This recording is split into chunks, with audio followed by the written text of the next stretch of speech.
for that, Duncan. Welcome.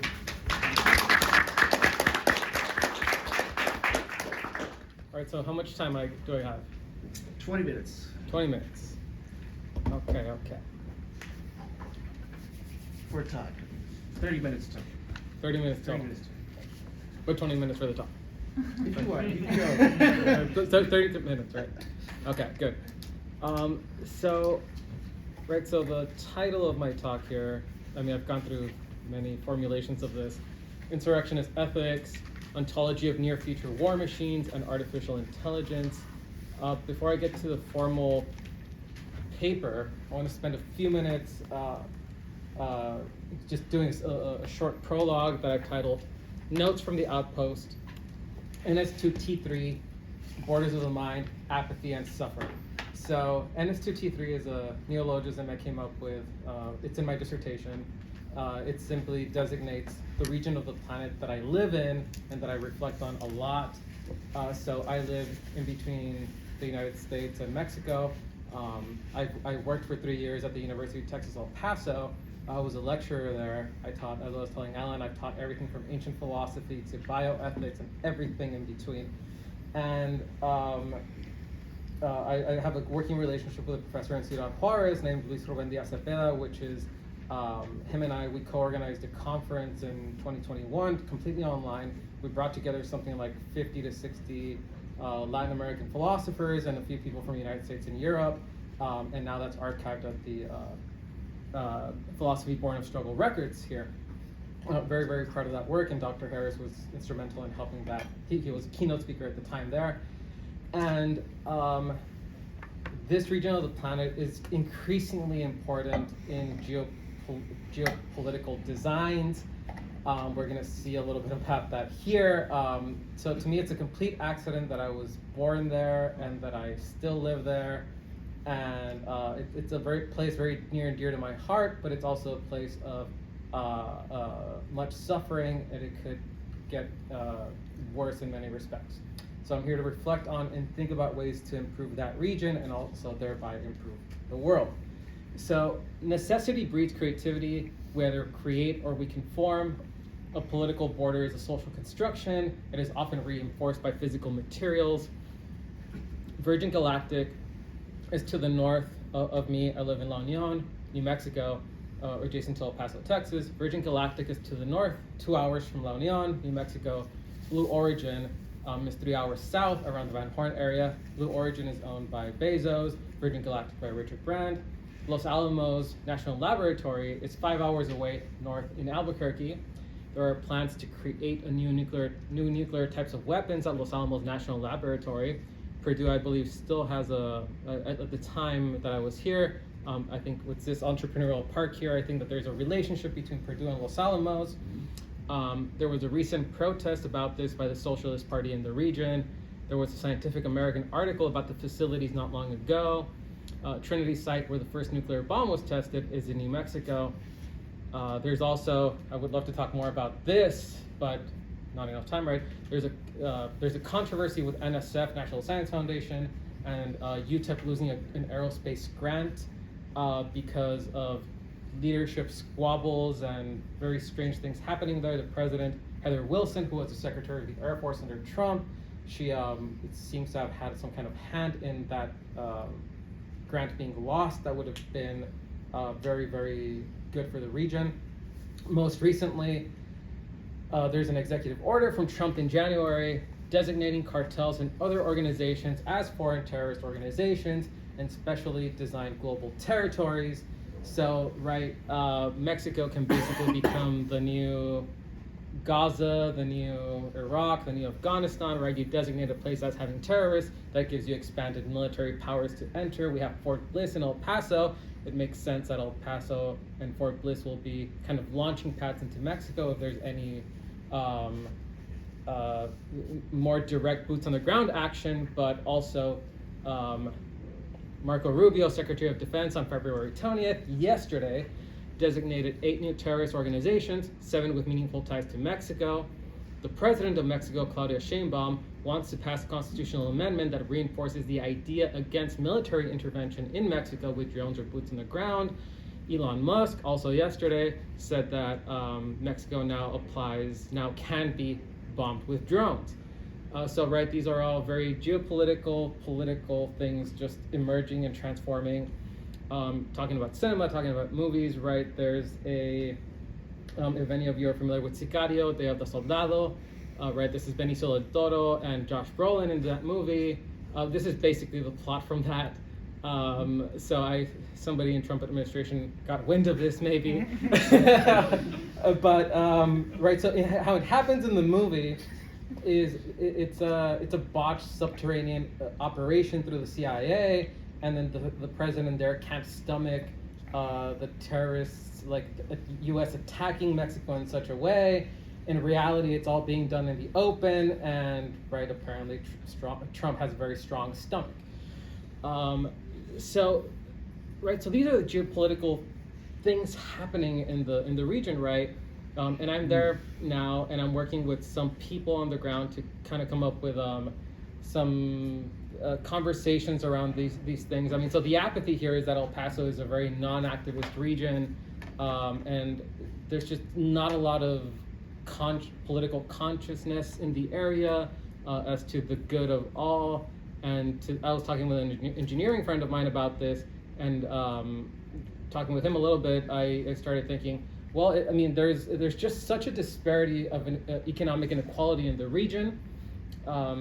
People who, it's a very working class, a lot of people in poverty, nonprofits are very big in the area, and it just seems that people are just struggling a lot, and if you have people that struggle a lot in a certain region, there's just not a lot of time to care about civic life.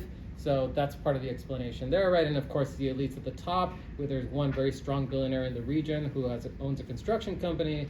His last name is Foster. Apparently, we have another. Bezos is not that far off, right south. These people, the system is working as designed for them, so they have no, right? There's no reason for them to change anything. All right, so now that's a little bit about the geopolitical region. Now into the official paper, right? And I'm going to start off with a quote from Simons Elder et al. From 2024. This is their neurobiologist associated with the Kepner Institute of Natural and Artificial Intelligence, Harvard, and one of them is from MIT. And they say, quote, "There has been relatively little attention given to specific recent developments from military and defense industry groups, which have already begun to deploy next-generation AI-guided autonomous weapons systems, AWS. Weapons falling under the AWS label have traditionally been either remotely operated but AI-assisted, or only autonomous within a very narrow scope.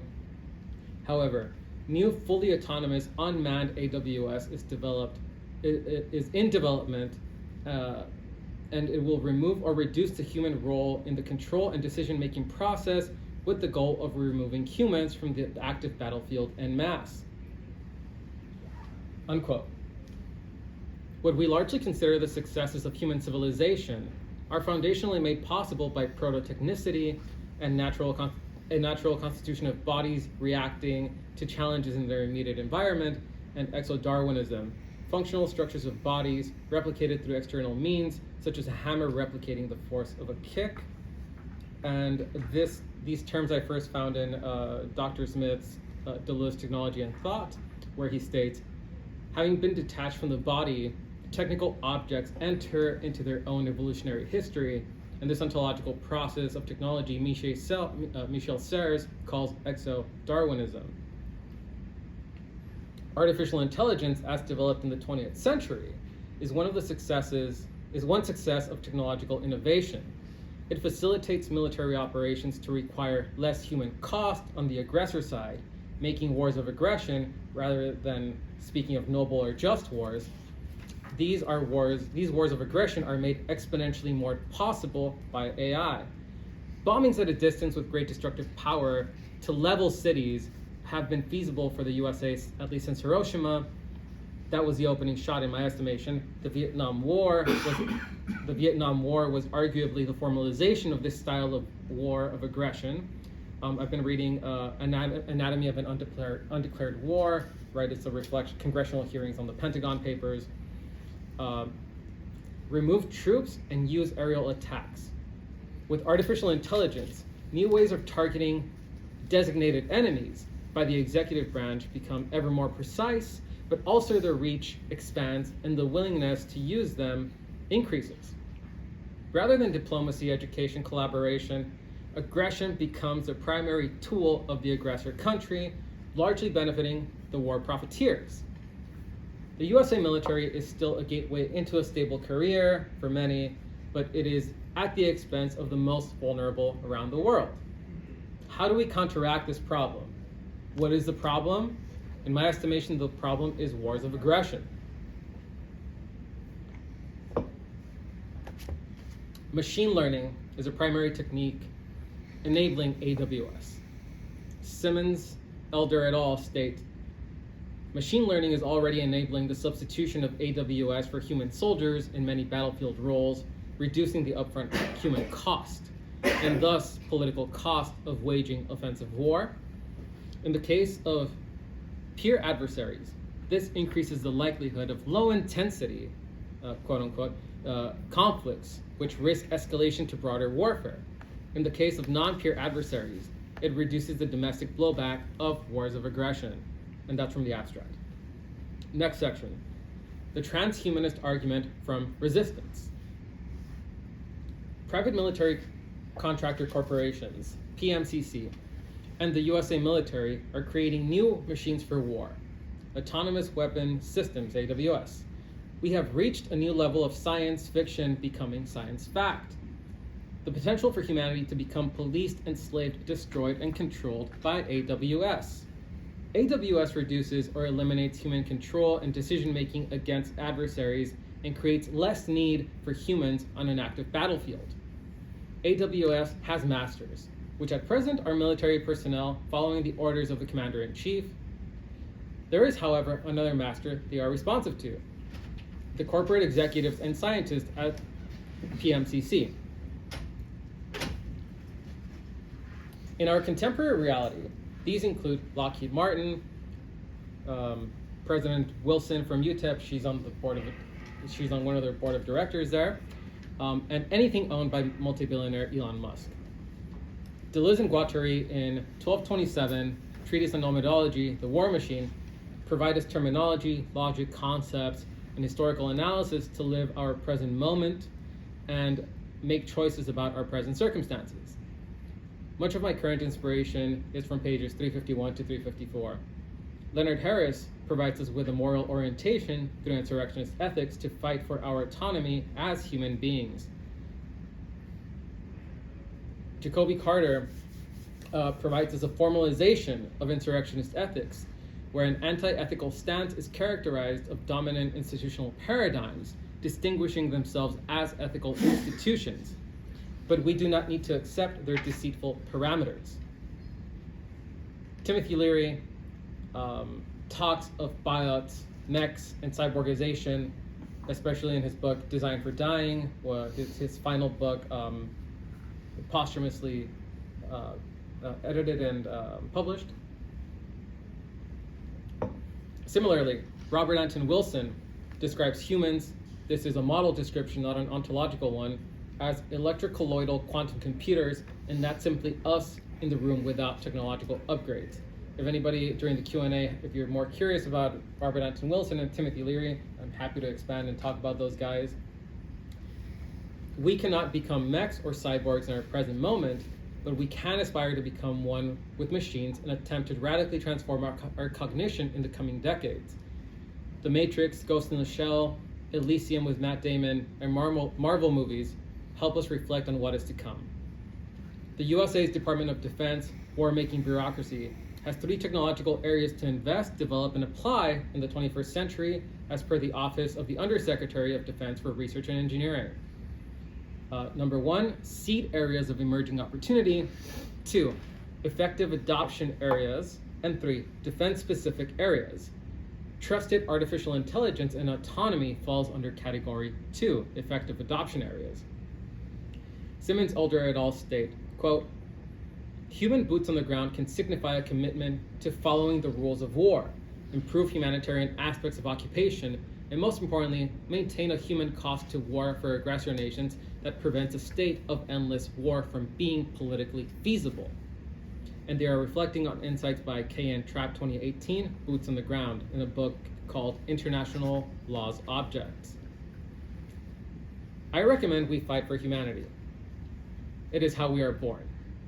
We are born human, and we reserve the right to defend the dignity of remaining human without subjugation to cyborgs, mechs, or other humans, or human-controlled machines.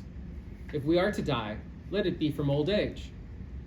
AWS, if misused, provides yet other elements to create strategy for creating necro-being and necro-tragedy. Insurrectionist ethics informs us why necro-being and necro-tragedy are wrong. I am not sure we can escape this slave ship. However, no one can convince us to submit willingly to the will of plutocracy, military hierarchy, or heads of state for our imprisonment or death by AWS. For their part, Simmons, Alder et al. Argue that because highly capable AWS lower the human cost associated with conflict initiation and escalation, they also create a large risk to global geopolitical stability. Critically, this effect worsens the more capable AWS become, even if civilian casualties and collateral damage decrease and cannot be solved by simply improving the machine learning systems involved. Deliberate policy actions are needed. So I want to tell you a little bit about what artificial intelligence creates and explain a little bit more about artificial intelligence itself in the remaining time. So yeah, just at any point, let me know when I have 5 minutes or so.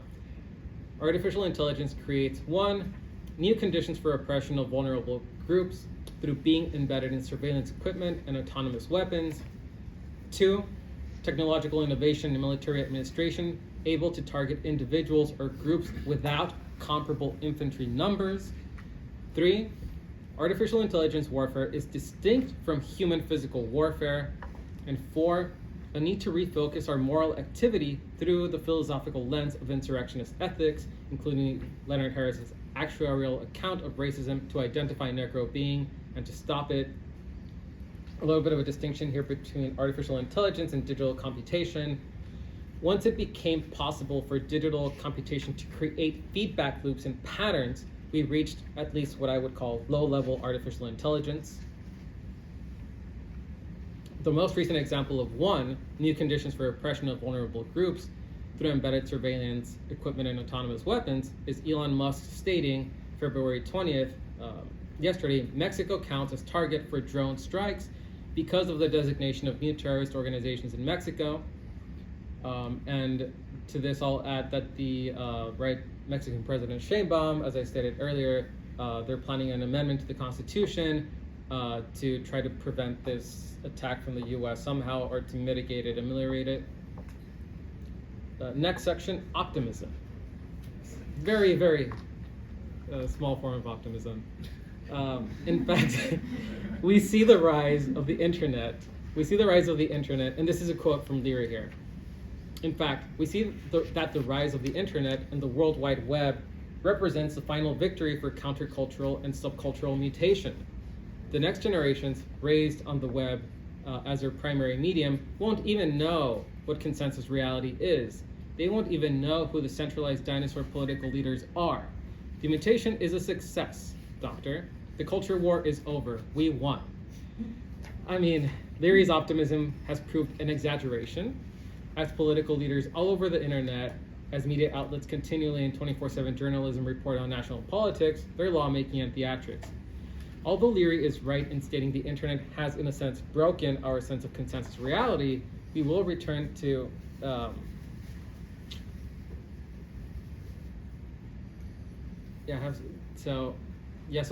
just Leary there, he exaggerated, he overstated. I want to here jump to the next section.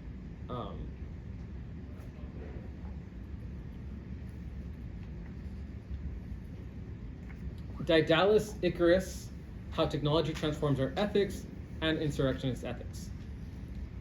Both Bertrand Russell and J.B.S. Haldane, 1892 to 64, see ahead failure and possible catastrophe through man's ability to adjust his morals to his greatly extended power.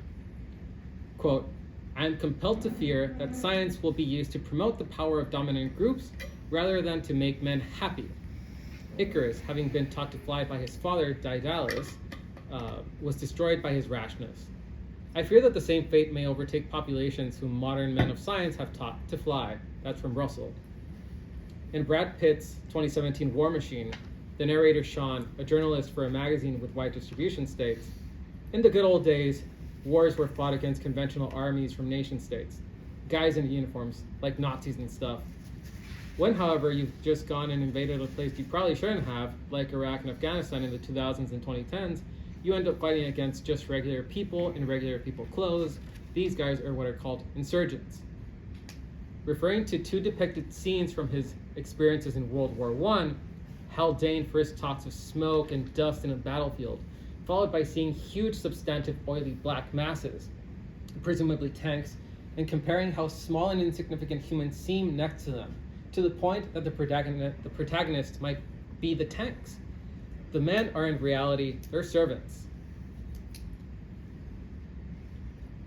Continuing with the second scene.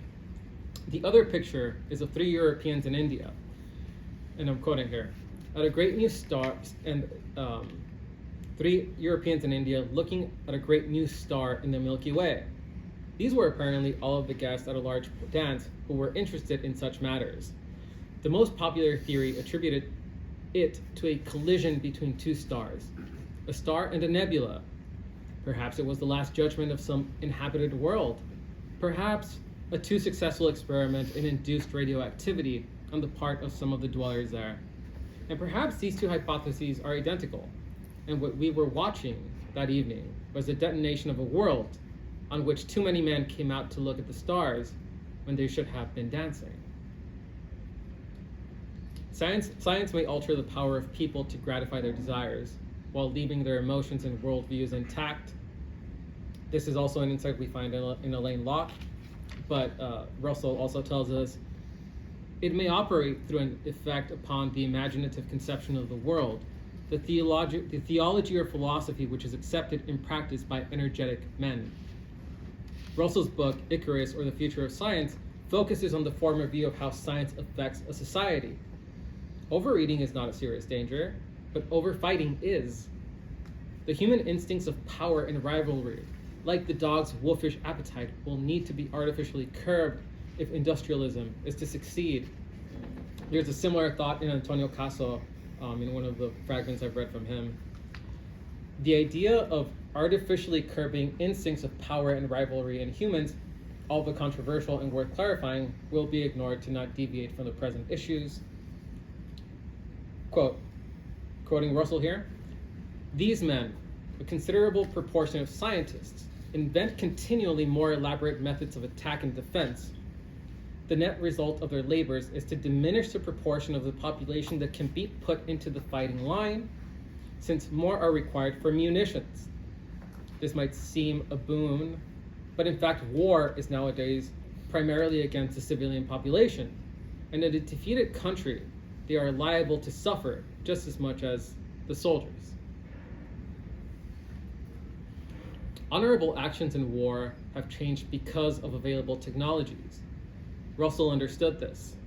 It is now not honorable to run impulsively into a building to destroy an enemy with a sword, since a grenade or a missile strike or projectile munition is now the norm to use and would not place the attacking soldier in as much danger. Taking unnecessary risks is not looked at favorably, in part because it ignores costly and useful analysis by the intelligence community. Russell in 1924 observed and recognized the future of warfare. Historically, from Japanese Hiroshima having a nuclear bomb dropped on it to Palestinian Gaza being decimated by aircraft ordnance, we have seen the scenario of civilians suffering as much as soldiers repeat itself time and again.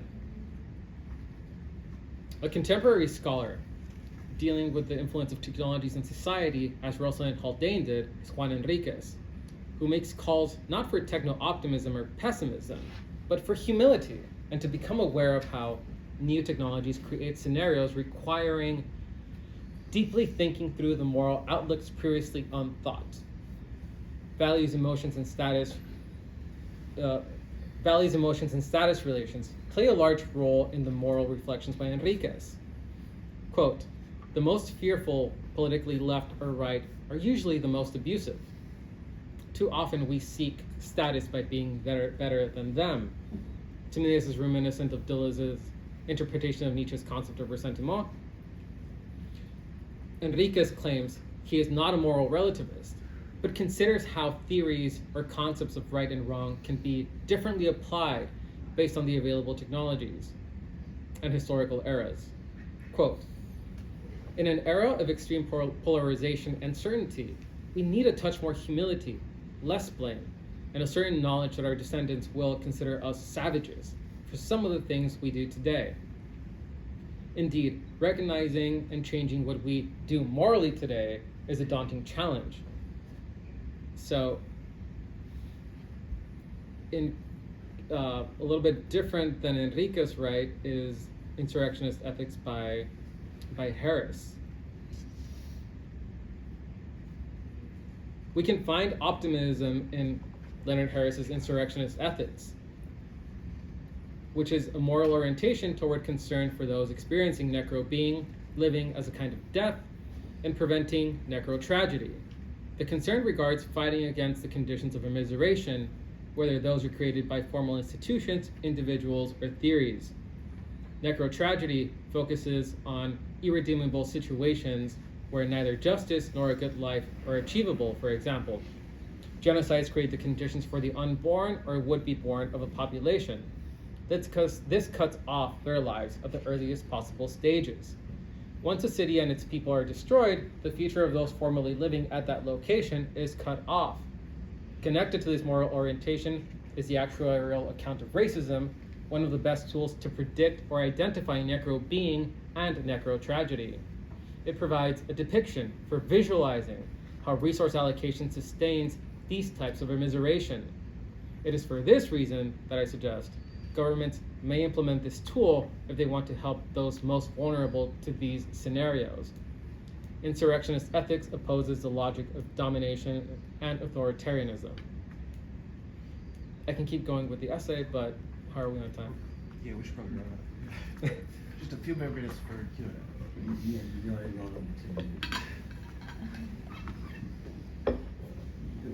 All right, so we do have time for a couple questions, and then we'll have to move on. Yes.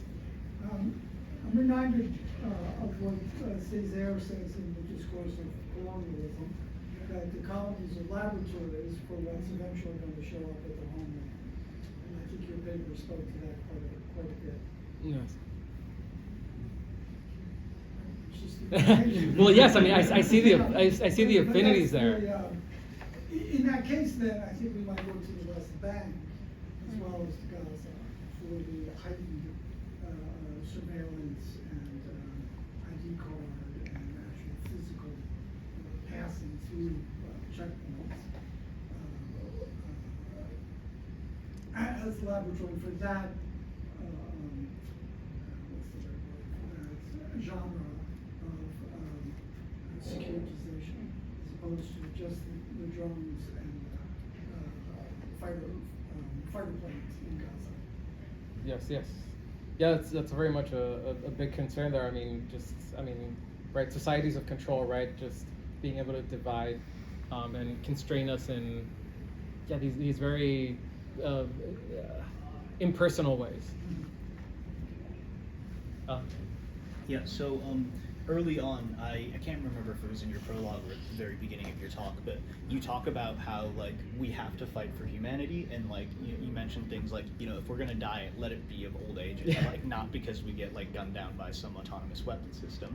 And I just wanted to ask, and, how ought we do this, right? Like, how should we fight? Because I think all of us would agree that, like, the future you've painted is quite dystopian, and our current reality is probably already pretty dystopian, and we don't want it to continue down that path. So, like, what options are available to us now that I think that we have to redirect our martial instincts. Right. Right. So I mean, this is why I'm attracted to the War Machine. This is why I like the Ontology stuff, because I mean, there's something. I mean, we have dojos, we have UFC, right? It's in the air, right? It's very masculinist, very.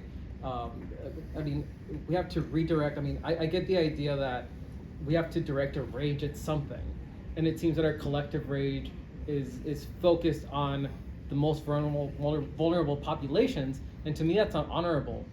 And I'm very much influenced by ancient philosophy in this sense. I mean, sometimes when I read a lot of Plutarch, or I've been reading a lot of it recently, and right, I'm influenced by Odysseus and the Iliad, and even Dune, right? Like this futuristic thing, right? I mean, they, present your champion. Yeah. Like it's these things that I think that we can somehow, as a collective or through entertainment, kind of get back to, but really paint the reality that vulnerable populations are the ones suffering most, and not because they are indeed enemies or bad, but because that's how our collective imaginary is painting them, right? By plenty of conversations, as probably many of you had, on just Hamas and just how it is that there is, because of the actions of a few, the whole collective gets put under the heel. And of course, there's a broader social psychology conversation that can go around that, but I think it has something to do with redirecting our martial instincts. Yes. So Harris has a concept, non-categorical being. I didn't hear the concept, sorry. A non-categorical being, like a Okay. being that has no category. And so you bring up humanity a lot. We have like thousands of years of constant dehumanization for these groups of people, vulnerable groups. But yet we keep evolving and keep adapting and thriving in spite of. Why are we holding on to whatever this category of human is? Why not evolve into something else instead of holding on to whatever human is? It seems like we aren't wanted in human, and we have thousands of years of adapting beyond whatever human is and constant dehumanization. Why not just go into another category as opposed to holding on to human after history shows us that dehumanization is good? I mean, maybe. I mean, I'm amenable to that line of thought. I mean, here I'm reminded, right? I mean, Alain Locke on neo-imperatives for world order, right? Expanded consciousness in terms of race, nation, spirituality. So to me, something along those lines, I'm, totally open to that. Yes. Really, last question. Okay.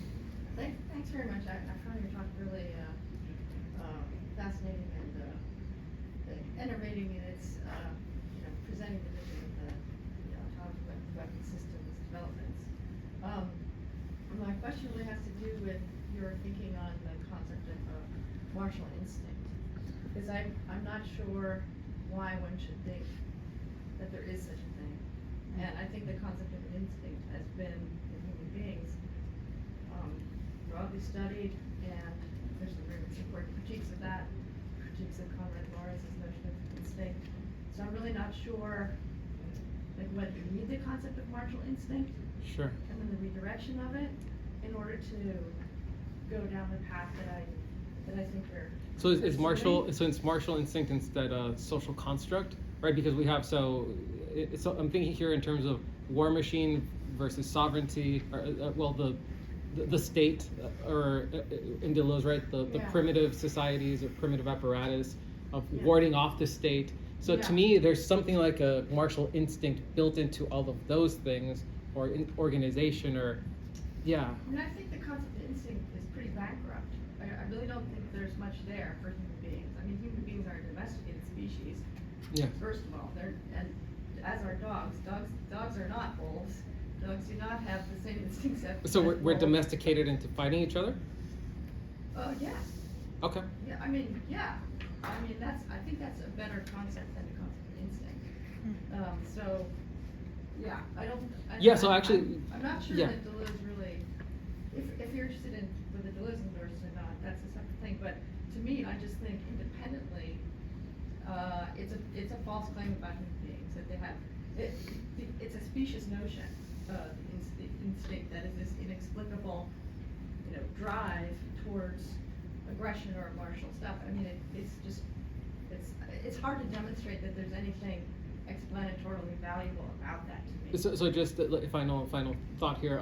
So how would you explain, to learn a little bit from you, how would you explain Sparta in terms not using instinct, right? A completely martial society, organization. That's what we call learning and conditioning. Okay. Very good. Very effective. Thank you.